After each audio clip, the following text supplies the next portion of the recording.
most people think that those with drug addiction problems just don't want to stop using those drugs. They think that that person doesn't have the will or the motivation to quit using those drugs. They could just wake up in the morning and decide they don't want to use that alcohol, or they don't want to smoke a cigarette, they don't want to use the weed. And it should be that simple. And for some people, that can work for them. They can wake up in the morning and just stop using all the drugs. But you want to understand what got a person into that addiction stage. You want to understand how that came to be.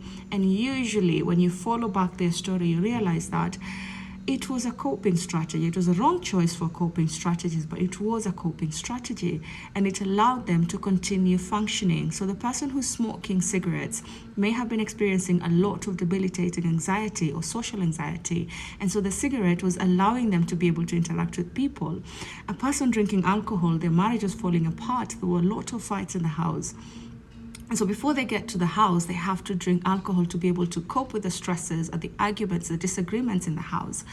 So when you understand where they're coming from, then you'd be able to understand why it may be difficult for a lot of people with drug addiction problems to simply remove that addiction, because it's part of a system that has been working for them, maybe for a couple of months, maybe for a number of years.